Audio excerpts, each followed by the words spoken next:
Joshua Jack here says Scott has his deficiencies, but even through all of that, was he's head down and works his ass off. And in terms of being on the end of the shot or chances, he's one of the best in the team. Love him or hate him.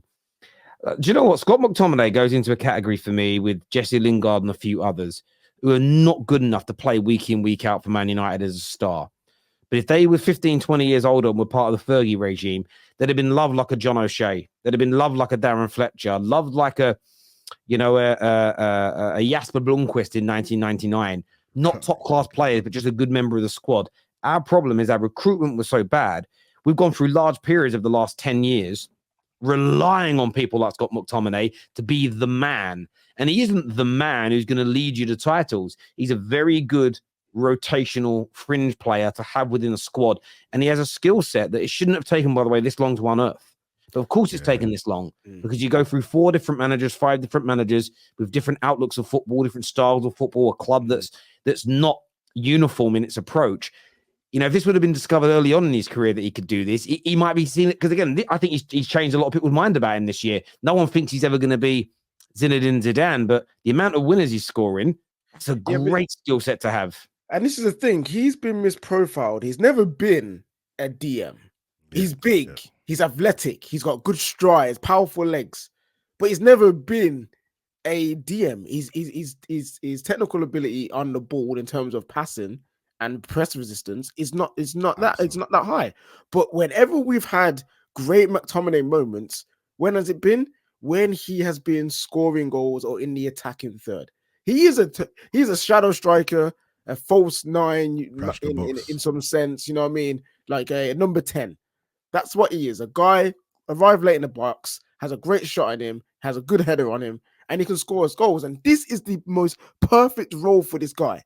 Bring him in, super sub, get the goal, and then give him tactical instructions to help defend the lead, because he will do it.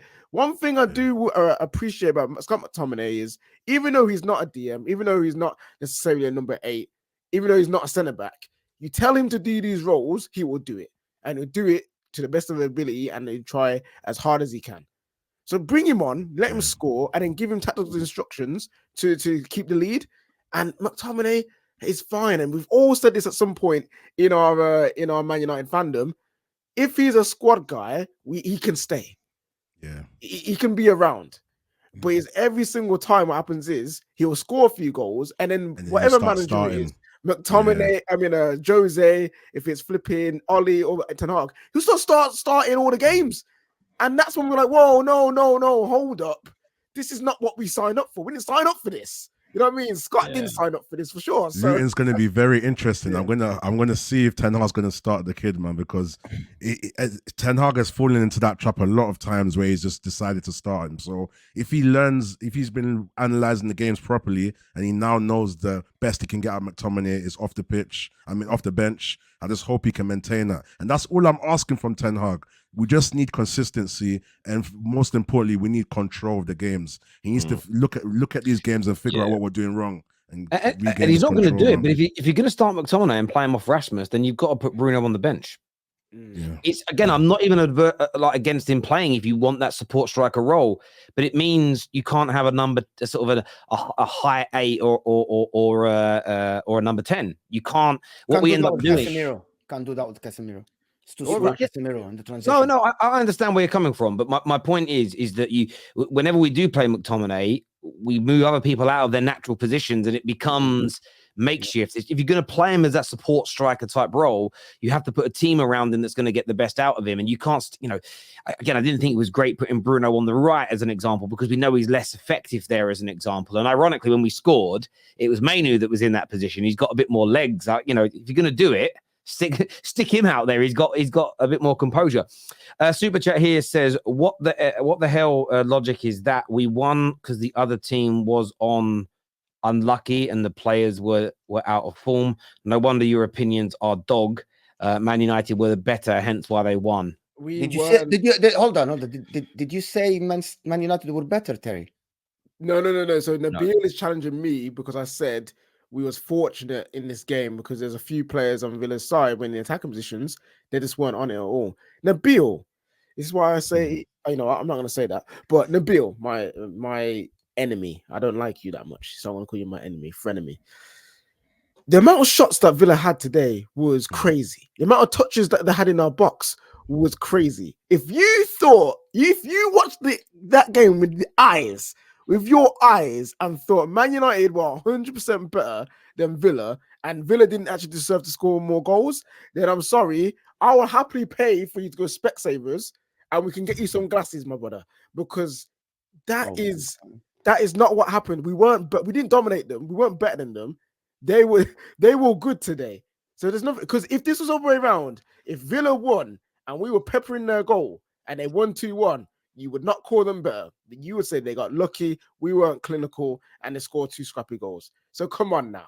Like, let's just be honest here. Yeah, you've got to be fair about that. And I'm happy with the win. I'm happy with individual performances, but the lack of, you would never, if we play more games like that where you can see that abundance of chances and they're that good, you're going to lose a lot of games, because Onana made 2 or 3 saves which were worldies, and goalkeepers you praise them for doing their job, but no goalkeeper, including the best in the world, are going to pull worldies off week in, week out. You want more control than that, Nabil.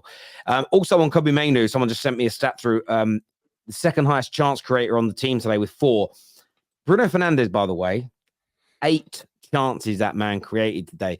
The lack of assist this guy has and the chances we don't finish is crazy. But I'm actually quite impressed with Bruno today. It also, for him, 90% pass completion. Fucking Jesus. Can you imagine? His haters will hate that one. Could a lack of possession today be the Ten Hag game plan? No, because he was trying to play from the back.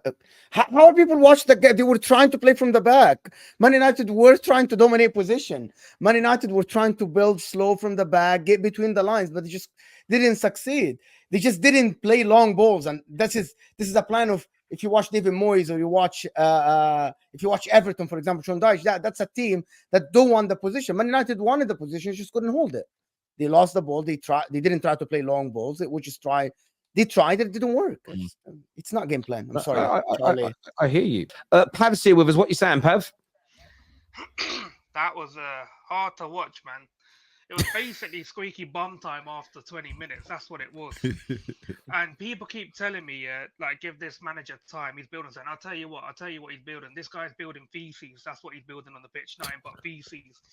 There's nothing that this guy's building. He's been there for 18 months? Just over 18 months, and there's still no style of play. I'm sick and tired of watching us getting pammed, whether it's Wigan, whether it's Newport, Luton at home.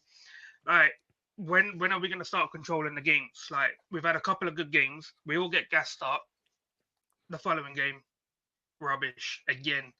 Like, I'm surprised we won this game. Like, when McTominay come in and scored that goal, I was happy, but I didn't jump for joy, because I was just thinking in my head, nah, Villa can still score. The problem is we can go out there and score 4 goals, like, against anyone, but the opposition could score 4 goals against us. That's the problem with Man United. Yeah, but we got the win. You guys talking about top 4? I don't know. I don't think. Well, you can't stack him, bro, if he's winning games, right? You can't just, like, listen. I said that Erik Ten Hag shouldn't. Everyone's replaceable. Yeah. But if he's winning games, on what? Okay, yeah, I get what you're saying. There is no the style of play, but on what basis you will go to the guy and tell him, "Hey, you're out of the door now"? What the guy's winning games? When he lose games, yes, but is he winning games? How can he gonna go to the guy and tell him, "Oh, you're out of the door"? The Champions League was embarrassing. We finished 4th in the Champions League. The man's coming out with quotes in press conferences. Every game's a final. Why didn't you tell your players that when we were playing in the Champions League or at the start of the season? Why didn't you tell them that when we're getting pammed up at the start of the season again? Why didn't you tell them at the start of the season every game's a final? Why are you telling the players now when we're out of 2 competitions, lost to Newcastle C team, got embarrassed by Copenhagen, got embarrassed by Galatasaray, Bayern Munich? Why are you telling the players now? The only reason we're playing that well now, we're getting the results, because Casemiro's come back. When Casemiro wasn't there, we were rubbish. When Lisandro Martinez wasn't there, we were rubbish. But he can't keep getting the same excuses. For me, I've already said, like, I'll let him have the last year if he wins the FA Cup, but I don't think he's going to win the FA Cup. I honestly don't think he's going to win it. Because the way we play, we could go 1-0 up, but the problem is we don't know how to control games. our bench is rubbish, so he's not really using a bench up so until you the last think 5 minutes, bringing on every centre back DM possible on that bench to see out a game. look, I'm not a Mo's Man logic United has fan. killed I'm itself. not. Mo's logic has killed itself, though. Like, Mo, your logic has killed itself because God, why? because you're saying that Ten Hag shouldn't be sacked because he's winning games, but Yeah, then you say Pochettino needs to be sacked, but even isn't though winning he was games. going on a win streak. He was going on a win streak. He No, he went wasn't. on. I think he went on a Oh. nine game No, he win streak, wasn't. or Yeah, he yeah. went At without that a loss. time, Without a I loss. never said that. So okay, so let me ask you straight questions so people understand the logic. So My friend here said, sack him. Do you think after winning 3 games in a row, the board should go to Ten Hag tomorrow and tell him you're out of the door? Before. No, before. Oh You no, know. I don't mean sack Oh, him I now. think I'll it's- give All him to right, the that's end of it. the So season. that's my thing. Up until the end of the season, but at the That's end of it. the season, everything needs to be reviewed No, with no this matter manager. what The he amount does, of money he that's should been get spent on sacked. players, the players that he's brought in ain't been good enough. There's only about 2 or 3 players that have actually turned out to be all right, yeah. And your signings have been poor. Your cup competitions this season have been poor. The results have been poor. The style of play is poor. Well, what are you doing? Because you've come out and told us a while back that you were never going to play the Ajax style of football. But yet, what are you trying to do then? The All only right, shining light in so this at the end team of the is season, no people matter like what he Kobe does, Mainu. no matter what he does, you want him set. Listen, I'm not a Man United fan, but I'm watching Man United. I see no style of play. I actually said that Chelsea look better on the pitch, but I don't think that today you can say that yes, Erik Ten Hag should be sacked. 3 games on the bounce, you cannot just say that. Maybe at the end of the season you say that. Yes, I get what you're saying. I want But this. earlier I on, I would want heard this for Rhino my say club. something that it's not sustainable. That's the problem. This is never going to be sustainable, and we're going to keep going around in circles saying give him more time. Yeah, But if you've been there for that long, 18 months, I've seen managers come into a job and implement like what they want to do. Like, why isn't he doing it? You brought in players, right? Yeah, and none of them have really done what you wanted them to do. Anthony, mate, where's Mason Mount? Has anyone seen him? No. Where's injured. Malacia? I ain't seen that kid for time. Get the missing posters out Yeah, for the, that Mal- kid. the, Where is Malacia, the he? Malacia situation is a bit weird because everything said what it Weird. is. Yeah. I'm hoping my theory is wrong on this. That I hope he hasn't got a bad illness because if it's an injury, they tell you the fact they're keeping it completely hush is it could be a sad one. So yeah, I'm not. Listen, I get where Pav's coming from. My mind hasn't changed about Ten Hag staying or going personally because I am looking at the sustainability of how we play.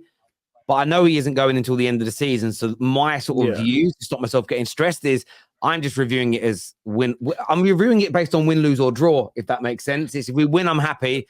If we lose or draw, I'm annoyed. And at the end of the season, we'll assess it. Because I do agree with you, Pav. I think long term, we need to start just being more comfortable in possession. And if we don't want to play that way, the manager's trying to play that way, but we're just not doing it well enough. You know, West Ham could have beaten us or could have equalized. You know, we could have lost today. We've won the game, which is great, but we can't ignore those elements. I think Pav is right about that I element. think you're in transition. For me, I think you're in transition. Nobody said that you looked fantastic today. You looked Man City today. I'm just on the notion of like if the manager is getting the wins, if he's getting 3 points, you analyze later. You don't analyze today. I hear you. I hear you on that. Some more super chats here. This says, I have the low in my FPL and he always gets me points. Yeah, he's been quality this year. Halftime Hooks says, have to admit Bruno looked like a leader tonight. Yeah, again, I thought Bruno had a good game. Not his best, not his worst. A good game. I thought he handled. I mean, the referee today, Casemiro gets booked for a cash dive. And then Bruno makes a very clean slide tackle, wins the ball cleanly, and then gets booked for like that slider was techie still, not gonna lie. When you look at the reverse angle, it looks that's very dangerous. It's a good he's a man. The way Casemiro reacted, I was thinking, what's going on? He's going over the top. I thought he was gonna get to a box like the low. He didn't touch him. He just looked so shocked. He was unbelievable. It's the central defense that can't pass out from the back. Should one priority be should be priority number 1. Yeah. Lindelof, you need a left back. You can't go forward with Luke Shaw like this. He's injured again, isn't he? No, he's not injured. He's not injured more than Martial. He's got to that guy. If Ten Hag said it's the quotes just come out. He said it's precaution, but the fact that they because he said they know the history of Luke Shaw, but that's the issue because they know the history of Luke Shaw. Even a precaution now becomes a game changing moment. See you later, Sad. Because you can't trust him to stay fit or carry on, even if there's a little twinge in his leg. Like that's the problem with Shaw. So yeah, we do need tactics again. Tactics. Tactics. Tactics. Yeah, tactics. He did the tactics again thing. Tactics. Yeah, we did win that game 2-1. It was Danny Welbeck that went on to win it. I'd have to go and check. I thought my memory's pretty good on that. Højlund is the type of striker Arsenal need. I agree. And I'm glad we got him. It's up to Barada and the new director of football if Erik is sacked. Of course it is, but fans can express their opinions. Yeah, I think they will. Personally, I don't think anyone of a football nature, especially one that coming from City, can look at this and be like, "Yo, this guy, he's the guy." I don't think anyone can. And you got eyes. I genuinely believe end this season he gets moved on and we get a new coach. I don't know who that coach will be. Maybe Anything he does for you to warrant him to stay? No. I think No. I personally believe, and again, it's not because I don't think he's a good coach. I think there's a brilliant coach in there. I just think it's gone wrong time, wrong club, unfortunately, for this guy. I think that because of the way that the team is built, he's not trying to turn it around, and we need someone to try and turn it around. Yeah, the only way, if we started dominating games like today regularly between now and the end of the season, won the FA Cup, there's a chance. But this here from Jay though says, Pav, this still cheap sket owner, and Villa dominated Man City and Arsenal. We are shit compared to them. What does that mean? I don't quite know. It starts off like he's calling you. It starts off like he's calling you out, and then it sounds like he's agreeing with you at the end. Thank you, Jay. Why do Man United fans slag McTominay off? He is literally your only player who stands up and is counted. Staffy in the mud. Do you know what it is? It's like we said. Sometimes we have a habit of doing this as people. We take it out on the player and not how they're being used. And McTominay, the role he was using today, perfection. But it's when we starting him as in a DM role and he's got to try and control the midfield and he looks awful. It makes people angry. But you are right. It should be on the managers for picking him, Paul. I gotta go. Cheers, Mo. Don't think the new leadership will give the freedom to build and set up the team in his Ajax model. No, because he's been given the freedom now when he's chosen not to. Like they've said to him, "Do what you want." And I also agree. I think it's all going to depend upon how we want to play football. And can he do that? And it needs to be a club plan, absolutely.